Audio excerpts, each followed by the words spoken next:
हे प्रेम रूप श्री राम कृष्ण करुणामय पालय माम्। हे प्रेम रूप श्री राम कृष्ण करुणामय पालय माम्। हे दीन बंधु श्री शारदेश मम प्राण प्रिय पाहि माम्। हे दीन बंधु श्री शारदेश मम प्राण प्रिय पाहि माम्। हे प्रेम रूप श्री राम कृष्ण करुणामय पालय माम्। हे प्रेम रूप श्री राम कृष्ण करुणामय पालय माम्। हे दीन बंधु श्री शारदेश मम प्राण प्रिय पाहि माम्। हे दीन बंधु श्री शारदेश मम प्राण प्रिय पाहि माम्। हे प्रेम रूप श्री राम कृष्ण करुणामय पालय माम्। हे प्रेम रूप श्री राम कृष्ण करुणामय पालय माम्। हे दीन बंधु श्री शारदेश मम प्राण प्रिय पाहि माम्। हे दीन बंधु श्री शारदेश मम प्राण प्रिय पाहि माम्। मम प्राण प्रिय पाहि माम्। मम प्राण प्रिय पाहि माम्।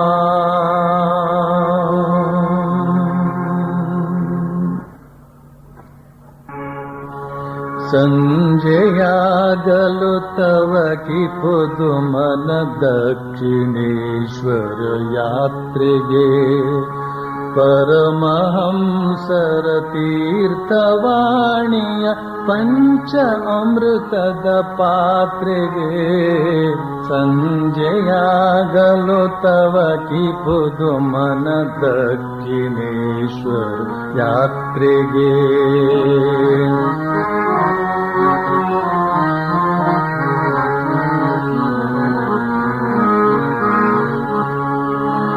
गोप्त दप्तर बರೆಯುತ್ತೀರ್ಪ ಮಹೇಂದ್ರ ಗೋಪ್ತನ ನೋಡುವೆ ಗುಪ್ತ ದಪ್ತರ ಬರೆಯುತ್ತೀರ್ಪ ಮಹೇಂದ್ರ ಗೋಪ್ತನ ನೋಡುವೆ ಪ್ರಶ್ನ ವರ್ಷವ ಕರೆಯುತ್ತೀರ್ಪ ನರೇಂದ್ರ ವಾದವನಾಲಿತೆ ಸಂಜೆಯಾಗಲು ತವ ಕಿ ಪುದು ಮನ ದಕ್ಷಿಣೇಶ್ವರ ಯಾತ್ರೆಗೆ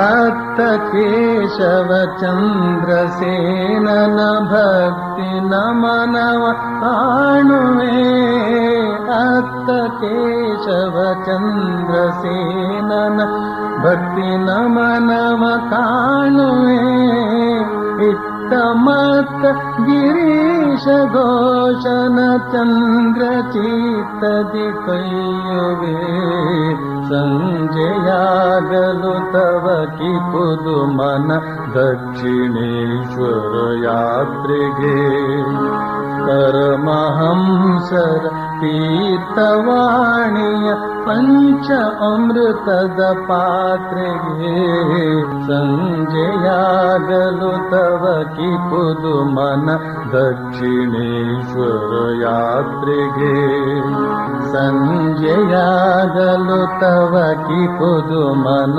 ದಕ್ಷಿಣೇಶ್ವರ ಯಾತ್ರೆಗೆ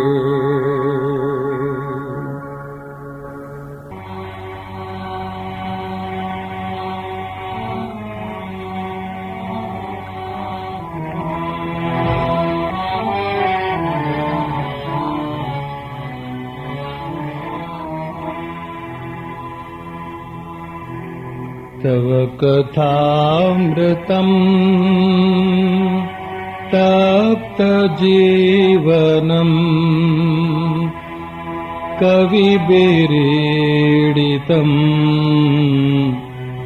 कल्मषापहम् श्रवणमङ्गलम् श्रीमदाततम्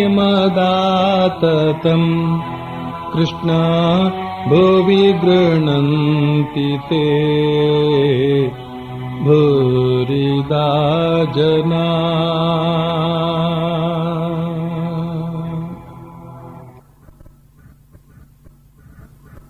ನಿನ್ನೆ ದಿನದ ಉಪನ್ಯಾಸದಲ್ಲಿ ನಾಮ ಸಂಕೀರ್ತನೆಯೊಂದಿಗೆ ಕೂಡಿದಂತಹ ಪ್ರಾರ್ಥನೆಯೊಂದಿಗೆ ಕೂಡಿದಂತಹ ನಾಮ ಸಂಕೀರ್ತನೆಯ ಕುರಿತಾಗಿ ಹೇಳಿದಂತಹ ಮಾತು ನಿಮಗೆಲ್ಲರಿಗೂ ನೆನಪಿದೆ, ಹೊಸಬರಿಗೆ ಗೊತ್ತಿಲ್ಲ ಅಷ್ಟೇ. ಈ ನಾಮ ಸಂಕೀರ್ತನೆಯ ಮೂಲಕ ಈ ಕಲಿಯುಗದಲ್ಲಿ ಬಹಳ ಬೇಗ ಭಗವಂತನ ಸಾಕ್ಷಾತ್ಕಾರವನ್ನು ಪಡೆಯಬಹುದು ಅಂತನ್ನುವ ಮಾತನ್ನ ನಿಸ್ಸಂಶಯವಾಗಿ ಹೇಳಿದ್ದಾರೆ ಶ್ರೀರಾಮಕೃಷ್ಣರು. ಹೇಳಿದ್ದು ನಿಸ್ಸಂಶಯವಾಗಿ ಮಾತ್ರವಲ್ಲ, ಅವರೇ ಹೇಳಿದ್ದಾರೆ ನಿಸ್ಸಂಶಯವಾಗಿ ಸಾಕ್ಷಾತ್ಕಾರವಾಗುತ್ತದೆ ಅಂತ. ಆದರೆ ಎಷ್ಟರ ಮಟ್ಟಿಗೆ ನಾವು ನಾಮ ಸಂಕೀರ್ತನೆಯನ್ನು ಮಾಡ್ತೇವೆ, ಎಷ್ಟರ ಮಟ್ಟಿಗೆ ಪ್ರೀತಿಯಿಂದ, ವಿಶ್ವಾಸದಿಂದ, ಮುಗ್ಧ ಭಾವದಿಂದ ನಾವು ಅವನ ನಾಮ ಸಂಕೀರ್ತನೆಯಲ್ಲಿ ಮಗ್ನರಾಗ್ತೇವೆ ಅಂತ ಹೇಳೋದು ನಮಗೆ ಸಂಬಂಧಪಟ್ಟಂತ ವಿಚಾರ. ನಾವು ಮಾಡುವಷ್ಟನ್ನು ಮಾಡದೆ ಹೋದ್ರೆ ಅವನು ಕೊಡುವಷ್ಟನ್ನು ಕೊಡೋದಾದ್ರೂ ಹೇಗೆ? ನಾವು ಜಗತ್ತಿನ ಯಾವ್ಯಾವ ಸುಖ ವೈಭವಗಳನ್ನ ಪಡೆಯುವುದಕ್ಕೆ ಎಷ್ಟೆಷ್ಟು ಮಾಡ್ತೇವೆ, ಅದಕ್ಕೆ ತಕ್ಕ ಹಾಗೆ ಪಡಿತೇವೆ ಕೂಡ. ಹಾಗೇನೇನೆ ಭಗವಂತನನ್ನ ಪಡೆಯಬೇಕಾದ್ರೆ ಅದಕ್ಕಾಗಿ ಎಷ್ಟೆಷ್ಟು ಮಾಡಬೇಕು ಅಂತ ಸಾಧು ಸಂತರು ಎಲ್ಲ ಹೇಳಿದ್ದಾರೋ, ಅಥವಾ ರಾಮಕೃಷ್ಣರಂತಹ ಅವತಾರ ಪುರುಷರು ಕೂಡ ಹೇಳಿದ್ದಾರೋ, ಅದಕ್ಕನುಸಾರವಾಗಿ ನಾವು ಮಾಡಬೇಕು. ನಮ್ಮ ಮನಸ್ಸಿನಲ್ಲಿ ಮುಗ್ಧತೆ ಅಂತ ಹೇಳ್ತಕ್ಕಂಥ ಒಂದು ಗುಣ ಇತ್ತು. ಅದು ಈಗ ಈ ಪ್ರಾಪಂಚಿಕ ವ್ಯವಹಾರದಿಂದ ವಕ್ರತೆ ಅಂತ ಆಗಿ ಹೋಗ್ಬಿಟ್ಟಿದೆ. ವಕ್ರತೆ ಹೋಗಿ ಮುಗ್ಧತೆ ಅಂತ ಹೇಳ್ತಕ್ಕಂಥದ್ದು ಮರಳಿ ಬಂದಾಗ, ಅಂದ್ರೆ ಮಗುವಿನಂತಹ ಮುಗ್ಧತೆಯನ್ನು ನಾವು ತಂದುಕೊಳ್ಳೋದಕ್ಕೆ ಸಾಧ್ಯವಾದಾಗ ಭಗವಂತ, ಅಷ್ಟೇ ಮುಗ್ಧನಾದಂತಹ ಭಗವಂತ ಓಡಿ ಬರ್ತಾನೆ. ನಾವು ನಾಮ ಸಂಕೀರ್ತನೆಯಲ್ಲಿಯೇ ಮಗ್ನರಾಗ್ತಾ ಬೆಳಿಗ್ಗೆ ಸಂಜೆ ಯಾವಾಗ ಸಮಯ ಸಿಕ್ತೋ ಆವಾಗ ಆ ನಾಮ ಸಂಕೀರ್ತನೆಯಲ್ಲಿ ಯಾವಾಗ ಮಗ್ನರಾಗಿರ್ತೇವೋ ಆಗ ಈ ಮುಗ್ಧತೆ ಅಂತ ಹೇಳ್ತಕ್ಕಂಥದ್ದು ತಾನಾಗಿ ನಮಗೆ ವಾಪಸ್ ನಾಡಿ ಬರ್ತದೆ. ಪ್ರಪಂಚದ ಕುಟಿಲ ಗತಿಗಳೆಲ್ಲ ಮರೆತು ಹೋಗ್ಬಿಡ್ಬೇಕು. ಕಾಮ, ಕ್ರೋಧ, ಲೋಭ, ಮೋಹ, ಮದ, ಮತ್ಸರಾದಿಗಳು ನಿರ್ಮಾಣ ಮಾಡುವಂತಹ ವಕ್ರತೆಗಳು ಹೋಗಿ, ಸೊಟ್ಟಂಪಟ್ಟುಗಳು ಹೋಗಿ, ಅದು ಸೀದಾ ಆಗ್ಬೇಕು. ಒಬ್ಬ ಮನುಷ್ಯ ಇನ್ನೊಬ್ಬ ಮನುಷ್ಯನೊಡನೆ ವ್ಯವಹಾರ ನಡೆಸುವಾಗ ಎಷ್ಟೊಂದು ವಕ್ರತೆಗಳಿರುತ್ತೆ, ಎಷ್ಟೊಂದು ಸುಳ್ಳು ಪಳ್ಳುಗಳಿರುತ್ತೆ, ಎಷ್ಟೊಂದು ಮಾತಿಗೆ ತಪ್ಪೋದಿರುತ್ತೆ ಇರ್ತದೆ. ಹೇಳೋದೊಂದು, ಮಾಡೋದೊಂದು, ಭಾವಿಸೋದೇ ಇನ್ನೊಂದು. ಇಂಥದ್ದನ್ನೆಲ್ಲ ನಮ್ಮ ವ್ಯವಹಾರದಲ್ಲಿ ನಾವು ಕಾಣ್ತಾ ಇರುವಾಗ ಇಂತಹ ಸೊಟ್ಟಂಪಟ್ಟ ಮನಸ್ಸಿನಿಂದ ನಾವು ಭಗವಂತನನ್ನು ಸಾಕ್ಷಾತ್ಕಾರ ಮಾಡಿಕೊಳ್ಳುವ ಬಗೆಗೆ ಭಗವಂತ ನೇರ ಸೀದಾ ಒಂದೇ ಭಾವನೆ, ಒಂದೇ ಮಾತು, ಒಂದೇ ಕೃತಿ ಅವನದ್ದು, 2-3 ಎಲ್ಲ ಇಲ್ಲ. ಇದನ್ನು ನಮಗೆ ಶ್ರೀರಾಮಕೃಷ್ಣ ಹೇಳ್ಕೊಟ್ಟಿದ್ದಾರೆ. ಭಗವಂತ ಆ ಬಗೆಯಿಂದ ಮುಗ್ಧ, ಆದ್ರಿಂದ ನಾವು ಕೂಡ ಅಷ್ಟೇ ಮುಗ್ಧರಾಗಬೇಕಾಗುತ್ತೆ. ಆದ್ರೆ ಒಂದು ಎಚ್ಚರಿಕೆಯ ಮಾತನ್ನು ಈ ಸಂದರ್ಭದಲ್ಲಿ ತಂದುಕೊಳ್ಬೇಕಾಗುತ್ತೆ. ಈ ಜಗತ್ತಿನಲ್ಲಿ ನಾವು ಮುಗ್ಧರಾಗಿದ್ಬಿಟ್ರೆ ಜನ ಮದ್ದು ಅಂತ ತಿಳ್ಕೊಂಡು ನಮ್ಮನ್ನ ಗುದ್ದು ಕೊಟ್ಟು ನಮ್ಮಿಂದ ಬೇಕಾದಷ್ಟು ದುಡಿಸಿಕೊಳ್ಳುವಂತಹ ಸಂದರ್ಭ ಬರ್ತದೆ. ಆದ್ರಿಂದ ಸ್ವಲ್ಪ ಎಚ್ಚರಿಕೆಯನ್ನು ಕೂಡ ಸ್ವಲ್ಪ ವಹಿಸ್ಕೊಳ್ಬೇಕಾಗುತ್ತೆ. ಆದ್ರಿಂದ ಆ ಕಾಕು ಮನುಜರ ಸಂಗವ ಮಾಡದಿದ್ದರೆ ನನಗೆ ಆಣೆ. ಕಾಕು ಮನುಜರ ಸಂಘವನ್ನು ನಾವು ಮಾಡಬಾರದು. ಭಗವಂತರು ಕೂಡ ಅಂತವನ್ನು ಬಿಡಿಸ್ಬೇಕು. ಹೇ ಭಗವಂತ, ಯಾವ ಹೊತ್ತದೊಳಗೆ ಏನೇನು ಹಾವಿದೆಯೋ ನಮ್ಗೆ ಗೊತ್ತಾಗೋದಿಲ್ಲ. ಅಂತ ಹೊತ್ತದ ಬೆಳಿಗ್ಗೆ ಹಾವಿರ್ತಕ್ಕಂಥ ಹೊತ್ತದ ಬೆಳಿಗ್ಗೆ ನಮ್ಮನ್ನು ಕರ್ಕೊಂಡು ಹೋಗ್ಬೇಡಪ್ಪ ಅಂತ ನಾವು ಪ್ರಾರ್ಥನೆ ಮಾಡ್ಕೊಳ್ಬೇಕು. ಸಜ್ಜನರ ಸಂಘವೇ ಸದಾ ಅಸ್ತಿತ್ವಂತೆ ಆಗಲಿ ಅಂತ ಹೇಳಿ ಮತ್ತೆ ಪ್ರಾರ್ಥನೆ ಮಾಡ್ಕೊಳ್ಬೇಕು. ಸಾತ್ವಿಕ ವ್ಯಕ್ತಿಗಳೇ ಸೇರಿ ನಮ್ಮ ಬುದ್ಧಿ ಕೂಡ ಸಾತ್ವಿಕವಾಗಿ, ನಮ್ಮ ಬುದ್ಧಿಯಿಂದ ಅವರ ಬುದ್ಧಿ, ನಮ್ಮ ಬುದ್ಧಿ ಸಾತ್ವಿಕವಾಗಿ ಭಗವಂತನ ಸನ್ನಿಧಿಯನ್ನು ನಾವು ಅಲ್ಲಿ ಉತ್ಪನ್ನ ಮಾಡೋದಕ್ಕೆ ಸಮರ್ಥರಾಗ್ತೇವೆ. ಇದು ರಹಸ್ಯ. ಕಾಕು ಮನುಷ್ಯರು, ದುಷ್ಟ ಮನುಷ್ಯರು ಅಲ್ಲಿ ಇರ್ಲಿ, ಅವ್ರ ಪಾಡಿಗೆ ಅವ್ರು ಇರ್ಲಿ. ಅವರು ಕೂಡ ಹೋರಾಡ್ತಾ ಇದ್ದಾರೆ. ಯಾರಿಗೂ ಕೂಡ ಕೆಟ್ಟ ಹೋಗ್ಬೇಕು ಅಂತ ಆಸೆ ಇಲ್ಲ, ಒಳ್ಳೇದಾಗ್ಬೇಕು ಅಂತ ಎಲ್ರಿಗೂ ಆಸೆ. ಆದ್ರೆ ಅವರು ಹಿಡಿದಂತ ದಾರಿ ಸರಿ ಇಲ್ಲ ಅಷ್ಟೇ. ಒಳ್ಳೇದಾಗ್ಬೇಕು ಅಂತೇನೆ ಕೆಟ್ಟ ದಾರಿಯನ್ನೇ ಹಿಡಿದಿದ್ದಾರೆ. ಕೊನೆಗೆ ಅವರು ಹೋಗಿ ಬೀಳೋದು ಗುಂಡಿಗೆ. ಬಿದ್ದ ಮೇಲೆ ಹೇ ಭಗವಂತ ಕಾಪಾಡು ಅಂತ ಹೇಳ್ತಾ ಇರ್ತಾರೆ ಅವರು. ಆ ವಿಚಾರ ಬೇರೆ. ಅದನ್ನ ವಿವೇಕಿಗಳಾದಂತಹ ನಾವು ಅವರ ತಪ್ಪು ದಾರಿಯನ್ನ ಕಂಡು, ಓಹೋ ಆ ದಾರಿಯಲ್ಲಿ ಹೋದ್ರೆ ಖಂಡಿತ ಬೀಳೋದು ಸರಿ ಅಂತ ಆ ದಾರಿಯನ್ನು ನಾವಾದ್ರೂ ಹಿಡಿಬಾರದು ಅಂತ ಅವರಿಂದ ಪಾಠ ಕಲಿಯೋದಿಕ್ಕಿರುತ್ತೆ.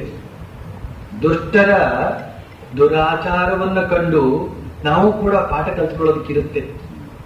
ನಾವು ಮತ್ತೆ ಕೈ ಸುಟ್ಕೊಳ್ಬೇಕಾದ ಅವಶ್ಯಕತೆ ಇಲ್ಲ. ಅದೇ ದಾರಿಯಲ್ಲಿ ಹೋಗಿ ಕೈ ಸುಟ್ಕೊಂಡವ್ರನ್ನ ನೋಡಿ ನಾವು ಕೈ ಸುಟ್ಕೊಳ್ಳದೆ ಇರ್ತಕ್ಕಂಥ ಬುದ್ಧಿವಂತಿಕೆಯನ್ನು ನಾವು ತಂದ್ಕೊಳ್ಬೇಕು. ಭಗವಂತ ಎರಡನ್ನೂ ಇಟ್ಟಿದ್ದಾನೆ, ಕತ್ತಲನ್ನು ಇಟ್ಟಿದ್ದಾನೆ, ಹಗಲನ್ನು ಇಟ್ಟಿದ್ದಾನೆ, ಒಳ್ಳೆಯವ್ರನ್ನೂ ಇಟ್ಟಿದ್ದಾನೆ, ಕೆಟ್ಟವರನ್ನು ಇಟ್ಟಿದ್ದಾನೆ.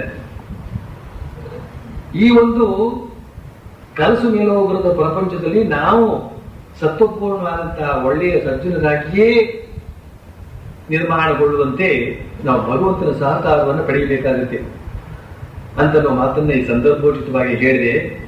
ಅಂತೂ ಭಕ್ತಿಯ ಮೂಲಕ ನಾವು ಭಗವಂತನನ್ನು ಸಾಕ್ಷಾತ್ಕಾರ ಮಾಡಿಕೊಳ್ಳಬಹುದು. ನಿನ್ನೆ ಇನ್ನೊಂದು ಮಾತನ್ನು ಹೇಳ್ತಾ ಇದ್ರು ಶ್ರೀರಾಮಕೃಷ್ಣರು, ಅಹಂಕಾರ ಅಹಂಕಾರ ಅಂತ.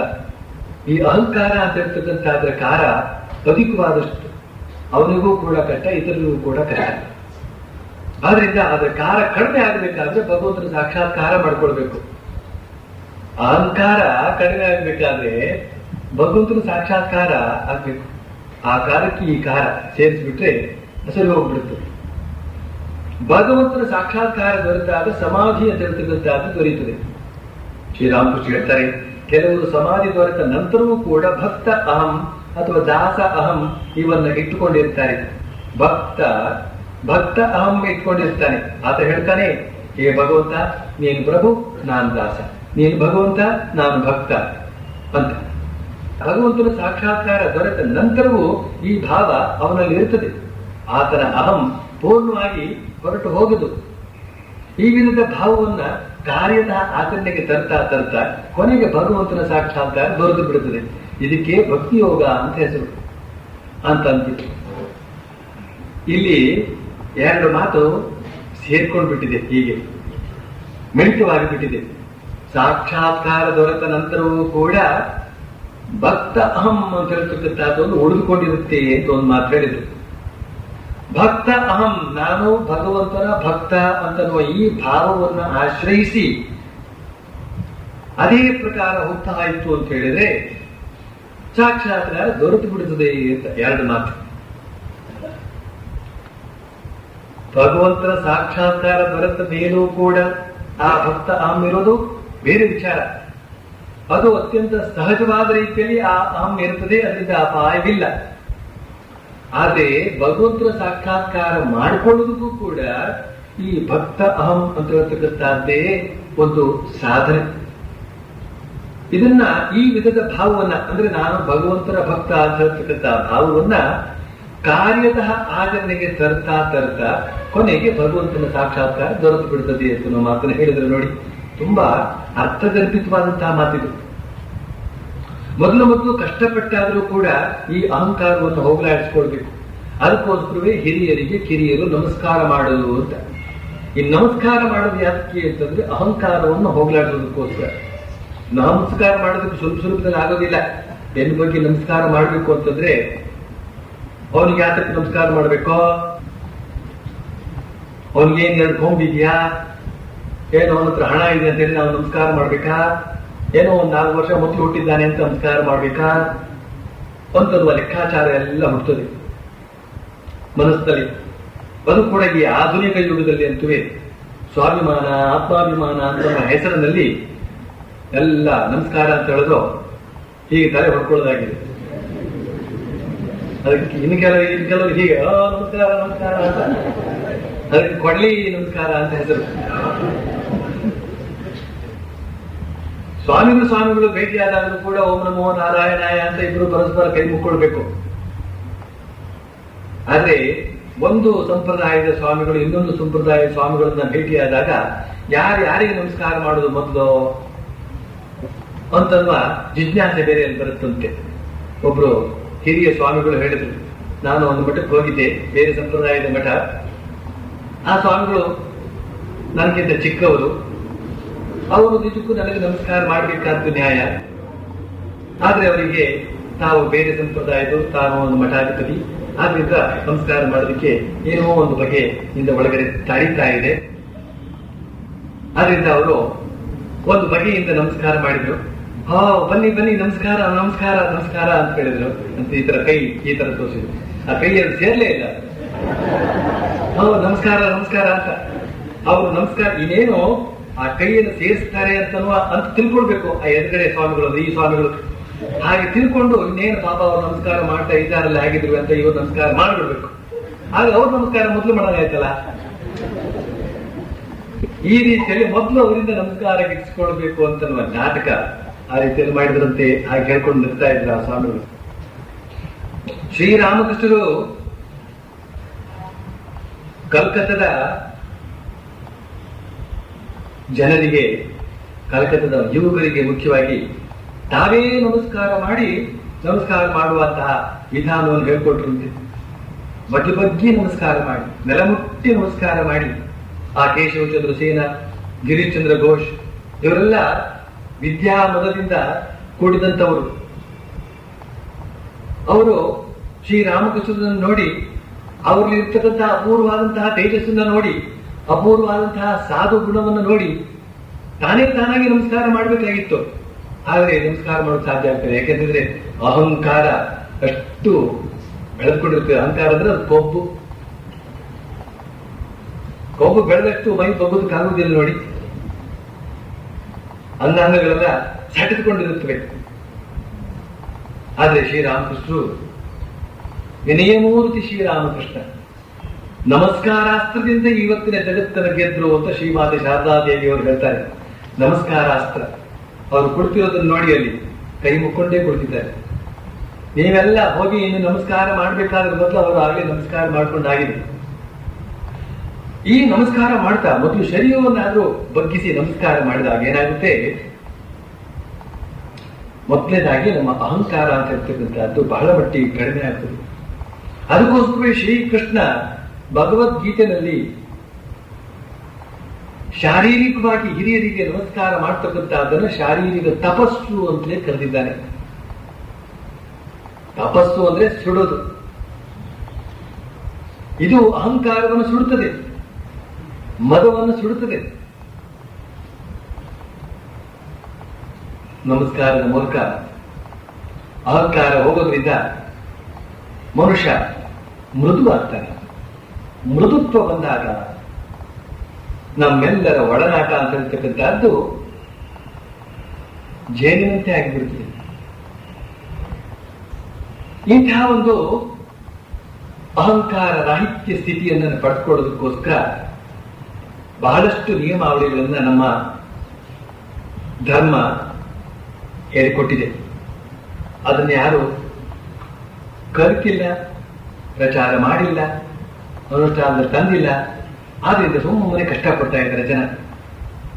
ಅದನ್ನ ನಾವು ಅನುಷ್ಠಾನಕ್ಕೆ ತಂದಲ್ಲಿ ಶ್ರೀರಾಮಕೃಷ್ಣ ಹೇಳ್ತಾರೆ, ಈ ವಿಧದ ಭಾವವನ್ನ ಕಾರ್ಯದ ಆಚರಣೆಗೆ ತರ್ತಾ ಕೊನೆಗೆ ಭಗವಂತನ ಸಾಕ್ಷಾತ್ಕಾರ ದೊರೆತು ಬಿಡುತ್ತದೆ ಅಂತ. ಇದಕ್ಕೆ ಭಕ್ತಿಯೋಗ ಅಂತ ಹೆಸರು ಅಂತ. ಅಂದ್ರೆ ಕೇವಲ ನಮಸ್ಕಾರ ಮಾಡೋದು ಒಂದೇ ಭಕ್ತಿಯೋಗ ಅಂತ ಅಷ್ಟಕ್ಕೆ ತಗೋಬಾರದು. ಈ ವಿಧದ ಭಾವ ಅಂತ ಹೇಳಿದ್ರು.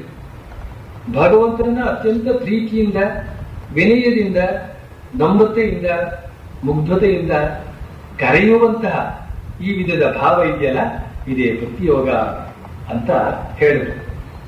ಬಳಿಕ ಮುಂದುವರಿಸ್ತಾ ಹೇಳ್ತಾರೆ, ಭಕ್ತಿ ಮಾರ್ಗವನ್ನು ಅನುಸರಿಸಿ ಮುಂದುವರಿದರೆ ಬ್ರಹ್ಮಜ್ಞಾನವನ್ನು ಪಡೆದುಕೊಂಡು ಬಿಡಬಹುದು. ಭಗವಂತ ಸರ್ವಶಕ್ತಿವಂತ. ಆತ ಇಚ್ಛೆ ಪಟ್ಟರೆ ತನ್ನ ಭಕ್ತನಿಗೆ ಬ್ರಹ್ಮಜ್ಞಾನವನ್ನು ಕೊಡಬಲ್ಲ. ಆದರೆ ಭಕ್ತನಿಗೆ ಪ್ರಾಯಿಕವಾಗಿ ಬ್ರಹ್ಮಜ್ಞಾನ ಬೇಕು ಅಂತ ಅನಿಸೋದೇ ಇಲ್ಲ. ಆ ಭಕ್ತ ನಾನು ದಾಸ, ನೀನು ಪ್ರಭು, ನಾನು ಮಗು, ನೀನು ತಾಯಿ ಅಂತನ್ನುವ ಈ ಭಾವದಿಂದ ಇರುವುದಕ್ಕೆ ಇಚ್ಛೆ ಪಡ್ತಾನೆ. ಅಂತ ಶ್ರೀರಾಮಕೃಷ್ಣ ಹೇಳ್ತಾರೆ. ಯಾವ ಪರಮಾತ್ಮನನ್ನು ಸಾಕ್ಷಾತ್ಕಾರ ಮಾಡಿಕೊಳ್ತಾನೋ ಭಕ್ತ, ಅದೇ ಭಗವಂತ ತನ್ನ ಪರಬ್ರಹ್ಮ ಸ್ವರೂಪವನ್ನ ತಾನೇ ತೋರಿಸಿಕೊಡ್ತಾನೆ ಅಂತ ಮಾತನ್ನ ಶ್ರೀರಾಮಕೃಷ್ಣ ಪದೇ ಪದೇ ಬೇರೆ ಬೇರೆ ಸಂದರ್ಭದಲ್ಲಿ ಹೇಳ್ತಾರೆ. ಈಗ ನೋಡು, ನಾನೇ ಆ ಪರಬ್ರಹ್ಮ ಅಂತ ಅದನ್ನು ಹೇಳಿ ತಕ್ಷಣ ಆ ಸಾಕಾರ ತರ್ತಕ್ಕಂಥ ಅದು ಮಾಯವಾಗ್ಬಿಡುತ್ತಂತೆ.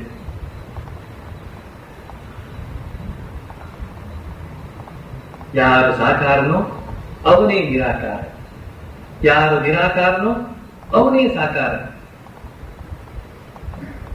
ನಿರಾಕಾರನಾದವನು ಸಾಕಾರವಾಗಿ ಬಂದ ತಕ್ಷಣ ಇವನೇ ಬೇರೆ ಅವನೇ ಬೇರೆ ಅಂತನ್ನುವ ಬುದ್ಧಿ ನಮ್ಮ ಹುಟ್ಟುದೇ ಆಗ್ತಿದೆ ಅಜ್ಞಾನದಿಂದಾಗಿ. ಆ ಅಜ್ಞಾನವನ್ನು ಹೋಗಲಾಡಿಸಿದ್ದಾರೆ ಶ್ರೀರಾಮಕೃಷ್ಣರು. ಅದೇ ಇದು, ಇದೇ ಅದು ಅಂತ. ಶ್ರೀರಾಮಕೃಷ್ಣರು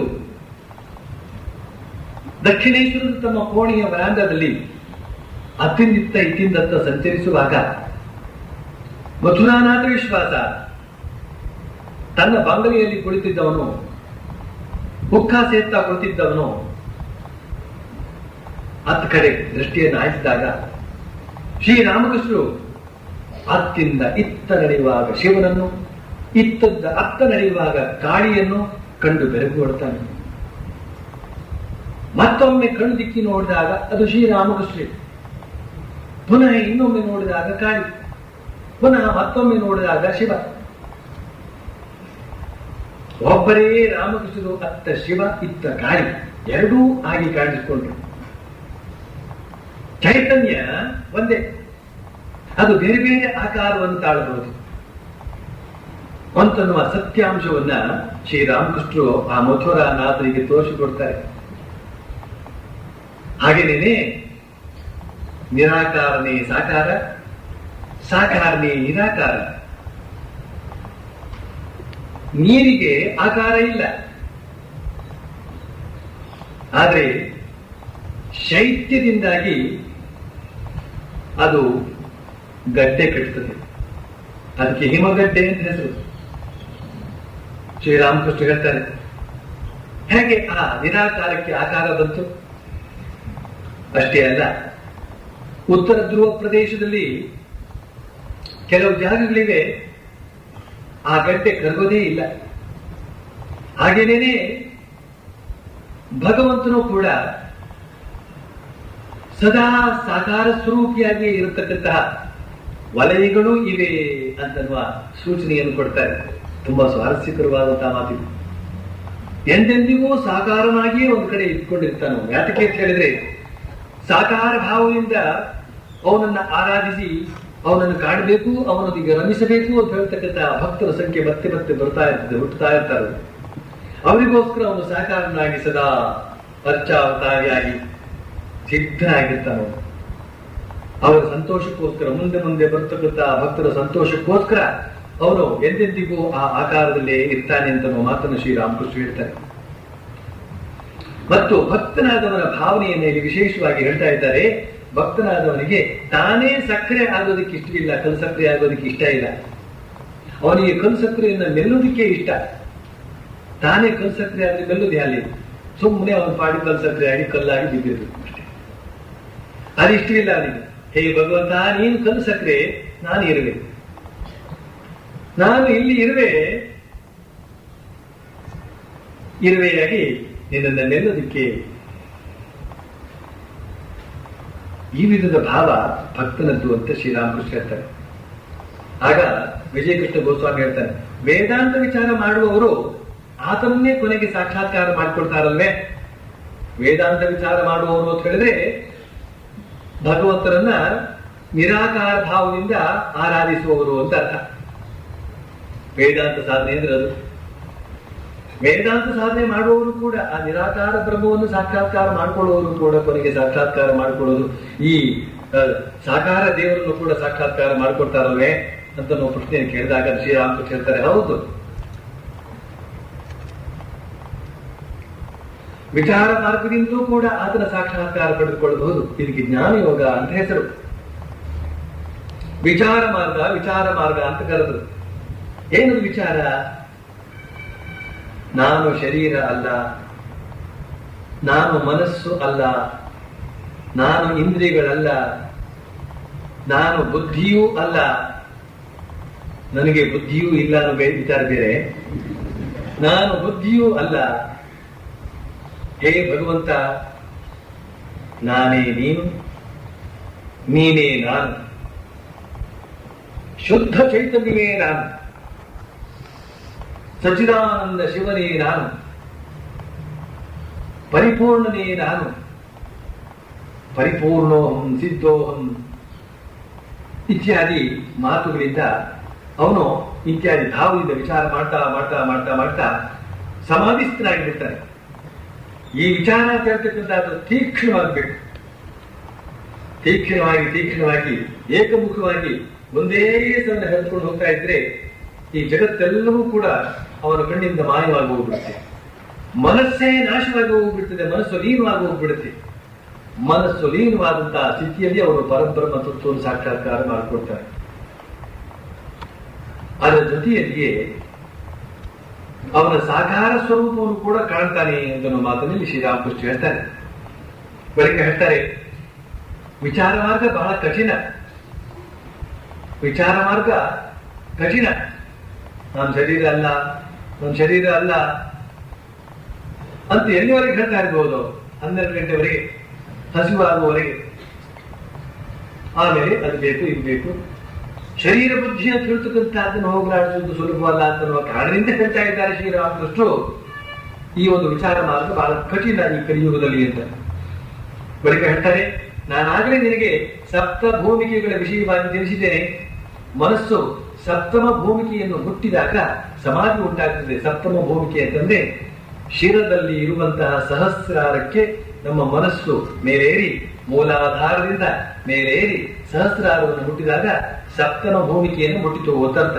ಆ ಸಪ್ತಮ ಭೂಮಿಕೆಯನ್ನು ಮುಟ್ಟಿದಾಗ ಸಮಾಧಿ ಉಂಟಾಗ್ತದೆ. ಬ್ರಹ್ಮ ಸತ್ಯ ಜಗನ್ ಮಿಥ್ಯ ಅಂತನ್ನುವ ದೃಢ ಜ್ಞಾನ ಉಂಟಾಗಿದೆ. ಆದ್ರೆ ಮನಸ್ಸು ಲಯ ಹೊಂದಿ ಬಿಡುತ್ತದೆ, ಸಮಾಧಿ ಉಂಟಾಗುತ್ತದೆ. ಆದ್ರೆ ಈ ಕಲಿಯುಗದಲ್ಲಿ ಅನ್ನಗತ ಪ್ರಾಣ, ಅನ್ನ ಇಲ್ಲದೆ ಹೋದ್ರೆ, ಅನ್ನ ಸಿಗೋದು 1 ಗಂಟೆ ತಡವಾಯಿತು ಅಂತ ಹೇಳಿದ್ರೆ ಇಲ್ಲಿ ಪ್ರಾಣ ಎಲ್ಲಿಲ್ಲದೆ ಒದ್ದಾಡ್ತಾ ಇರ್ತದೆ. ಈ ಕಲಿಯುಗದಲ್ಲಿ ಅನ್ನಗತ ಪ್ರಾಣ, ಬ್ರಹ್ಮ ಸತ್ಯಂ ಜಗನ್ಮಿಥ್ಯ ಅಂತನ್ನುವ ಬೋಧೆ ಎಲ್ಲಿ ಸಾಧ್ಯವಾದೀತು? ಆ ಅರಿವು ದೇಹ ಬುದ್ಧಿ ಹೋದ ಹೊರತು ಉಂಟಾಗದು. ಬ್ರಹ್ಮ ಸತ್ಯ ಜಗನ್ಮಿಥ್ಯ ತಿಳ್ತಕ್ಕಂತಹ ಅರಿವು ಶರೀರ ಬುದ್ಧಿ ಹೋಗುತ್ತೇನೆ ಉಂಟಾಗದು. ನಾನು ದೇಹವಲ್ಲ, ನಾನು ಮನಸ್ಸಲ್ಲ, ನಾನು ಚತುರ್ವಿಂಶತಿ ತತ್ವ ಅಲ್ಲ, ನಾನು ಸುಖ ದುಃಖಗಳಿಗೆ ಅತೀತ, ನನಗೆಲ್ಲಿಯ ರೋಗ ಶೋಕ ಮುಪ್ಪು ಮೃತ್ಯು ಅಂತನ್ನುವ ಬೋಧೆ ಕಲಿಯುಗದಲ್ಲಿ ಉಂಟಾಗುವುದು ಬಹಳ ಕಠಿಣ. ವಿಚಾರ ಎಷ್ಟೇ ಮಾಡು, ದೇಹಾತ್ಮ ಬುದ್ಧಿ ಯಾವುದೋ ಮೂಲೆಯಿಂದ ನುಸುಳಿಕೊಂಡು ಒಳಕ್ಕೆ ನುಗ್ಗಿ ಬಿಡ್ತದೆ. ಅಶ್ವತ್ಥ ವೃಕ್ಷವನ್ನ ಇಂದು ನೆಲಮಟ್ಟದವರೆಗೂ ಕತ್ತರಿಸಿ ಹಾಕಿ ಅದು ಇನ್ನೇನು ಸತ್ತೇ ಹೋಯಿತು ಅಂತ ಭಾವಿಸಿ ಮಾರನೇ ದಿನ ಹೋಗಿ ನೋಡಿದ್ರೆ ಆಗಲೇ ಅದು ಚಿಗುರಿ ಬಿಟ್ಟಿರುತ್ತದೆ. ದೇಹಾಭಿಮಾನ ಹೋಗೋದಿಲ್ಲ, ಗೊತ್ತಾಯ್ತೆ? ಆದ್ರಿಂದ ಭಕ್ತಿಯೋಗವೇ ಈ ಯುಗಕ್ಕೆ ಒಳ್ಳೆಯದು, ಇದು ಬಹಳ ಸುಲಭವಾದದ್ದು ಅಂತ ಶ್ರೀರಾಮಕೃಷ್ಣರು ಆ ಅಶ್ವತ್ಥ ಮರದ ಉದಾಹರಣೆಯನ್ನು ಕೊಟ್ಟು ಹೇಳ್ತಾರೆ. ಅದರ ಕೊಂಬೆಯಿಂದ ಇವತ್ತು ಕತ್ತರಿಸಿ ಹಾಕಿದ್ರೆ ಮರುದಿವಸವೇ ಚಿಗುರುತ್ತದೆ ಹೇಗೋ ಅದೇ ರೀತಿಯಲ್ಲಿ ನಾವು ಅಹಂಕಾರವನ್ನು ಇವತ್ತು ಹೇಗೋ ಕಷ್ಟಪಟ್ಟು ಹೋಗಲಾಡಿಸಿಕೊಂಡಿದ್ದೆ. ಆದ್ರೆ ಮರುದಿನ ಮತ್ತೆ ಅದು ಹೋಲಿಯ ಪಿಶಾಚಿ ಕೇಳಿದ್ರೆ ಬಂದೆ ಗವಾಕ್ಷಿಯೊಳಗೆ ಅಂತ ಕೂತ್ಕೊಂಡಿರ್ತದೆ ಅಂತ ನಾವು ಮಾತನ್ನು ಹೇಳ್ತಾರೆ. ಶ್ರೀರಾಮಕೃಷ್ಣ ಮುಂದುವರಿಸ್ತಾ ಹೇಳ್ತಾರೆ, ಸಕ್ಕರೆಯಾಗಲು ಇಚ್ಛೆ ಇಲ್ಲ, ಸಕ್ಕರೆ ತಿನ್ನಲು ಇಚ್ಛೆ ನನಗೆ ಎಂದಿಗೂ ಇಚ್ಛೆಯಾಗುವುದಿಲ್ಲ. ನಾನು ಬ್ರಹ್ಮ ಅಂತ ಹೇಳುವುದಕ್ಕೆ ನಾನು ಹೇಳ್ತೇನೆ, ನೀನು ಭಗವಂತ, ನಾನು ನಿನ್ನ ದಾಸ ಅಂತ. 5ನೆಯ ಮತ್ತು 6ನೆಯ ಭೂಮಿಕೆಗಳಲ್ಲಿ ಮಧ್ಯ ಮನಸ್ಸಿನ ದೋಣಿ ಜೂಜು ನಡೆಸುವುದು ಬಹಳ ಒಳ್ಳೆಯದು. 6ನೇ ಭೂಮಿಕೆಯನ್ನು ದಾಟಿ 7ನೇ ಭೂಮಿಕೆಯಲ್ಲಿ ಹೆಚ್ಚು ಹೊತ್ತು ಇರೋದಕ್ಕೆ ನನಗೆ ಇಚ್ಛೆ ಇಲ್ಲ. ನನಗೆ ಆತನ ನಾಮಗುಣ ಕೀರ್ತನೆ ಮಾಡಿಕೊಂಡಿರ್ಬೇಕು ಅಂತ ನನ್ನ ಇಚ್ಛೆ.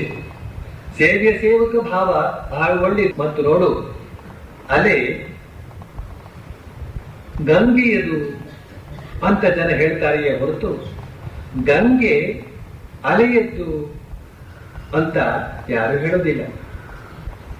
ನಾನೇ ಅವನು ಅಂತನ್ನುವ ಭಾವ ಒಳ್ಳೆದಲ್ಲ.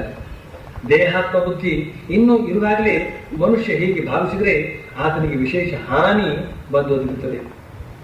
ಆತ ಆಧ್ಯಾತ್ಮಿಕ ಜೀವನದಲ್ಲಿ ಮುಂದುವರಿಯಲಾರದೆ ಕ್ರಮೇಣ ಅಧಪತನಕ್ಕೆ ಇಳಿದು ಬಿಡುತ್ತಾನೆ. ಪರರನ್ನೂ ಮೋಸಗೊಳಿಸುತ್ತಾನೆ, ತಾನೂ ಮೋಸ ಹೋಗ್ತಾನೆ. ಆತನಿಗೆ ತನ್ನ ಮಾನಸಿಕ ಅವಸ್ಥೆ ಏನು ಅಂತ ಅನ್ನೋದನ್ನ ಅರಿತುಕೊಳ್ಳೋದಿಕ್ಕೆ ಆಗೋದಿಲ್ಲ. ಎಂತೆಂಥ ಮಾತುಗಳನ್ನೆಲ್ಲ ಹೇಳಿಬಿಟ್ರು. ಈಗ 6ನೇ ಭೂಮಿಕೆ 5ನೇ ಭೂಮಿಕೆ. 6ನೇ ಭೂಮಿಕೆ ಅಂತ ಹೇಳಿದ್ರೆ ಆಜ್ಞಾ ಚಕ್ರ, 5ನೇ ಭೂಮಿಕೆ ಅಂತಂದ್ರೆ ವಿಶುದ್ಧ ಚಕ್ರ ಕಂಠದಲ್ಲಿ. ಕಂಠ ಮತ್ತು ಆ ಭೂ ಮಧ್ಯೆ ಇರತಕ್ಕಂತಹ 2 ಚಕ್ರಗಳಲ್ಲಿ ವಿಹರಿಸ್ತಾ ಇರತಕ್ಕಂತಹದ್ದು ಬಹಳ ಆನಂದದಾಯಕವಾದಂತಹದ್ದು. ಅಲ್ಲೇ ನನಗಿರೋದಕ್ಕಿಷ್ಟ.